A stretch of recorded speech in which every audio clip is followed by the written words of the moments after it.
All right, welcome back. You know, on realcopstoriesvideos.com, we have over 355 cop stories. So look those up. They're pretty fun. Vice, narcotics, gangs, gross, fun. They're all labeled. Look them up, please. Now, if you want to ask me a question, go to this, rsbcopstories@gmail.com. Hope I got it right side up. And ask me some questions, and I'll answer them. I'm doing that now, okay? So now I'm top step, South Los Angeles, running a narcotic unit. 9 people, sometimes 10, depending on the flow of personnel coming in and out. Seven men, 2 women. We're all go aggressive guys and girls, man. I mean, great. Probably the best unit I ever worked with, and they worked for me, but really worked with them because they did everything. I didn't put handcuffs on anybody. Okay. So let me tell you another supervisory stuff. And a lot of stuff I've told you that's going on here, and there's a lot of stuff, man. I still kind of miss it, but then I don't. I'm too old now for this stuff. Okay, I'm going to talk about training days. Every 6 months, we have to go to a training day, and it's usually shooting. Most of the time, it's shooting. I'll go off track here a little bit. When I was a young policeman and even a detective, you go to training days, and the instructors will come out. We have, it's 8 hours, 8-hour shift, okay? And they'll say, and I never understood this. Okay, they'd say, well, okay, now these are, policemen, not sergeants. They're running the shooting scenarios. Okay, so if we eat through our lunch break, and we're supposed to have a break in the morning, a break in the afternoon, and then at lunch. If we work through everything, we'll get off here early, and we'll call it an early day. Oh, okay. When you first hear that, you're young and aggressive. Okay, and then you realize after you get about 7 or 8 years on doing this, you know what? We're still here 8 hours. And I'm eating on the run. I'm literally running to the next scenario of shooting. I've got water running down my shirt because I'm trying to run and drink water. Wait a minute. We're not, this is ridiculous, okay? Because remember now, the administrative people have their 8 hours training, and they haven't factored in eating, okay? They want to get everything done, okay? Because they want to check off their box that we train these guys in all these different 7 or 8 items. Okay, well, I used to make mention of it with my old supervisors, and they just ignored me. Okay, so, well, here's the thing. When I became top step, I'm changing all this. Okay, this ends right now. Okay, well, the first thing I used to do is have us start training at 8 o'clock in the morning. Anybody who works in the greater Los Angeles County area, going any more than 1 mile at 8 o'clock in the morning is going to take you 20 minutes. Okay, usually our shooting ranges are not in Los Angeles because it's urban. You have to go out, like near Magic Mountain and near all these places out here. Hour drive. On good conditions, 8 in the morning, 2.5 hours easy one way, maybe more. And then what time does it end? Well, do the numbers, 8 to 4. So we're out of there at 4:05, reverse the order. So you're at 5 hours on the road. So now your 8-hour day is, what's the math? 13, right? I'm trying to figure out my math here, okay.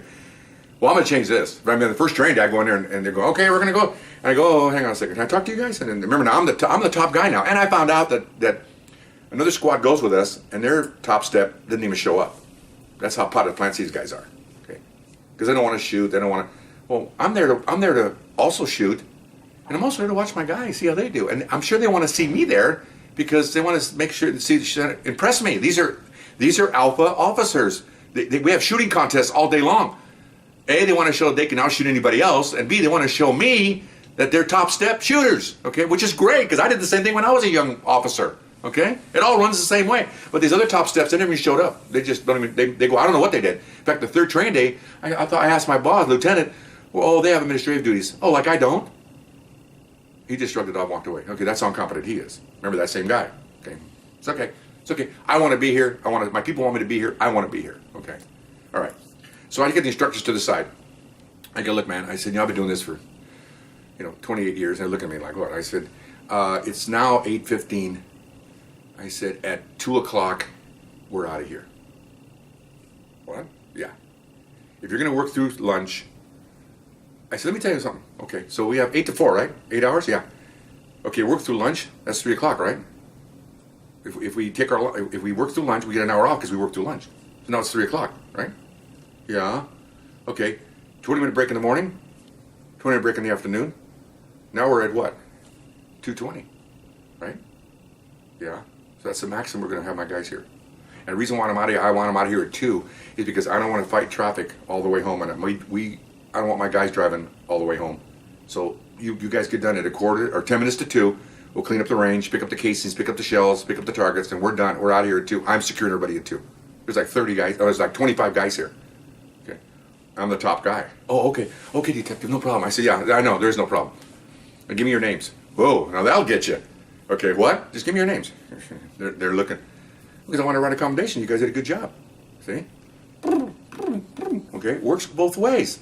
Now they're all pumped up because, okay, he ordered me to do this. So, right, if you order to, you can't go to their supervisor or sergeant and say, hey, we cut the training short. Who said that? Well, he did, which in fact me is over their sergeant. See, everything's all command here. He's not going to say anything either, okay? Anyway, so we should have our shooting day. I told the guys, okay, we're going to work. And now they're looking at me. Now I took over. We're going to work through lunch, work through the breaks. I see some of the guys going. And we're out here by 2. Whoa, that pumped 27 guys up. Like, whoa, what? So let's do it. Let's get a good job. Get the hell out of here. Oh, all right, and off they go. Even the instructors go, wow, they really got pumped up. Yeah, because you're not screwing them, guys. I'm not saying you screwed them, but the system has been doing that for years. And now I'm here, it's going to end. And my new lieutenant came in. I'll tell you about that guy later. I told him what I was doing. He goes, that's excellent. I don't know why anybody thought that before. I said, because nobody thinks, everybody goes along like sheep. Oh, okay, I guess so. Well, the instructor said so, it must be that way. No, wait a minute. You know? And I even said, let's start training at 7. So my guys get there at 6:30 and beat the traffic. And one of the instructors goes, well, we don't come on till 8. Well, maybe we should come on at 7. They don't like that either. I told my lieutenant, we know what we'll do. Let's have a meeting from 7 o'clock, a big meeting of all the guys, talk about different things. We'll kill an hour before these idiots get here. And then we're out here by 1:30. Good plan, I like it. That's the new lieutenant, progressive, not this other one idiot that says, oh, his answer was always this when I had come up with a corrective thing for him or for the unit. Not for me. I got to drive anyway, but I'm talking about 27 guys, 6 women, all these guys. For them, he would say, oh, duly noted, and walk away. What the hell does that mean? That's like talking to a politician and never getting an answer. Using big words like disingenuous. Just say the guy was lying. Okay, give me all his fancy words. So I have to go back to my thesaurus and look it up. So what is that? I even mispronounced that word. But I don't care. Okay. Anyway, so all right. So back to the shooting day. Okay. So it went that way really well. Okay. Everybody's shooting. Everybody had a good time. And so like I'm like 1:45. I'm looking at these guys going, okay, they're speeding up. Well, good. Maybe you'll fire a little fire into you guys once in a while. Okay. So 2 o'clock we're out of there. Okay. Well. 4 months went by, and this lieutenant came out on one of the training days, okay? And I told him what I was doing, and he goes, oh, no, we're going to have to stay here till 4 o'clock. We can't be doing that. And I said, okay, fine. You're the boss. I said, I'm telling you why we're not going to do it. Okay. Well, he didn't come out to the training from his house. He came from downtown. He came out like 10 o'clock, so he didn't hit any traffic at all. He was there in about 35 minutes. So sure enough, we all secured at 4 o'clock. I told the guys, I didn't say sorry, but I said, a lieutenant said, okay, fine. That way they know it's not my call. Because they know from seeing it before, I'm out of here. Okay. So next day I come to work, I get a phone call at 9 o'clock, and he says, that drive was 3 hours. Really? And I told you that why we did this because of the drive? And I go, yeah. You know what, sir? It's 3 hours out there, which you didn't have to do because you came out of the office. Oh, yeah, I didn't think about that. Yeah. The problem is, here you go. This is your brain, and this is a gecko's brain. Okay, he has no brain. Okay, so after that, he just let me do it because again, I wasn't the senior top step. If one of those other top steppers or one of the top steps came out, they're all senior to me, but they have a brain matter of a piece of blank paper. They don't have any kind of innovative things to talk about. They don't have anything progressive. They don't have anything keeping the troops.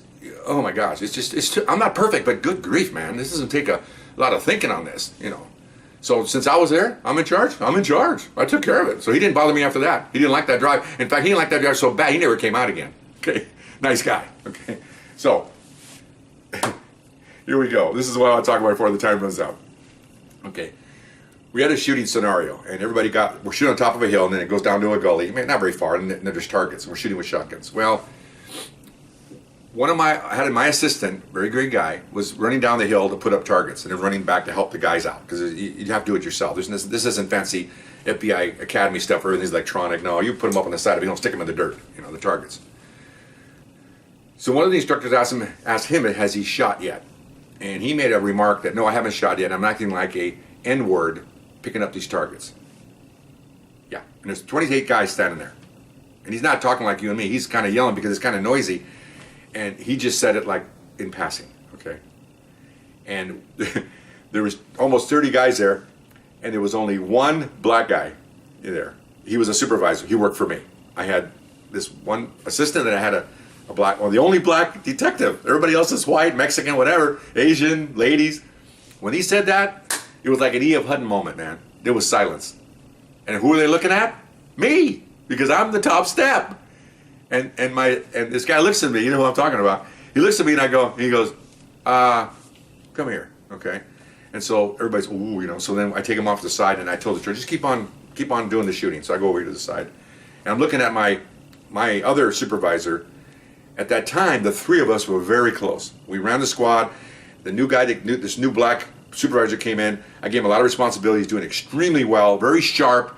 So I wanted to mold him so he could be like this one. So he can eventually be an assistant, which turns out 2 or 3 years later, he's mine assistant. And then after I retired, he became a top step. So it worked. But I wanted to, but at this time, it's like, oh no, okay, there's several ways to go with this, okay? The department's view on this is you make a personnel complaint against that supervisor and you burn them for saying an improper remark. That's the posture, which it shouldn't be interpreted, but it is, because I realized that he did not say this in a heat of anger towards that person. It was a general statement that he said a bad word. I'm not getting around that. But it was not against anyone. It was not looking at one gentleman and saying, you know, you're an N-word or something like that. It was not a fight. It was not making a statement where I hate all N's. I mean, all that's, no, it was just, he just made a statement because he felt he was humping he felt like a worker, and that's what he used. Okay. So I go over there. Here's the problem. Take him off the side and go, you know what you just said? He goes, no. And he's kind of like me, very hyper, a lot of brain matter moving all the time, you know. He said the N-word, man. He goes, this is what's scary. He goes, I did? And which tells me he probably uses that word all the time. Okay. I don't use that word all the time. So it would not normally pop out of me, okay, so to speak. He goes, I did? You did. I said, and there's the other guy over there. He goes, he's the only black guy here. And even if he wasn't no black guy here, he goes, oh man. He puts his head down. Okay, so then it hit him. He said it, and now he doesn't know what to do because we're all really close. But then again, there is a chain of command. I have to do something. So oh man, you know. So I don't want to. The guy has a clean record. I don't want to, you know, cause him not to get promoted because of this. Because usually, get something like this is going to cost you a few years of purgatory until you can get promoted because they're going to look at you like, whoa, what did you do? You know. So I don't want to. I should have, but then there's some things you should do and some things you shouldn't do. So I decided to go a different way. Okay. That was right before that was right where the training ended, and we were going to go over to a place by Magic Mountain and have dinner afterwards, all of us. So we all drove down there to this place afterward. I didn't say anything more because the training was almost over. In fact, it was over pretty much. It was the last thing we did for the day. So we drive all the way down there. We doubled up in cars on purpose. Okay, so the supervisor were in one car. It was me and the other two guys, the black one in the back and my assistant. And so we were on the way there. It's about a 15-minute drive, maybe 10-minute drive. I looked at the guy in the back and I said, are you okay with this? And I said, this is what I'm going to do. And I told him what I was going to do. And the guy that did it is sitting right there. I said, I'm going to make this a training issue. I need to know how you feel. Okay, I'm not pressing you one way or another, because he could actually ignore me and go off to internal affairs and say that I didn't do anything, which I would get disciplined for that if I didn't do something. He goes, no, he goes, I know this guy, and he would never say like that. We've been out shooting together, we went out dinner together. He said our families know each other. So it was a good thing that we were close, because doing something disciplined against him wouldn't have been a good thing, because then they probably would have taken him out and would have been strained, and it would have been bad. And so I wanted us to be tight. And it was a bump in the road. And of course I chewed him some more. And then he went and apologized to the black gentleman. And they were all arm in arm when they came back from just talking in the parking lot to the restaurant. And I said, man, you guys, are you okay? And then I told him, I said, you know, as supervisors, you have to realize that this is wrong. And they're looking at me. I said, and I took a huge risk by not burning you. And the black guy goes, yeah, I know you do that. I said, so, but again, you know, we can go official here, you know. And they both, of course, the black guy said, no. I said, this is okay. I said, all right, as long as you're okay with it, because it's not right. And we all agreed that it wasn't right. And so that was kind of a bump. There's several ways other top steps would have handled it. They probably would have burned the guy. would have been transferred out, maybe a day without pay for saying the bad word. But it was, I didn't think it was a malicious word where anything that, he wasn't in anger. It was just something that he said, and he shouldn't have said it. So that was that, and a little bump in the road, a little downer there, but sounds. I'm out of time, so we'll see you next time. Okay, thanks. Bye bye.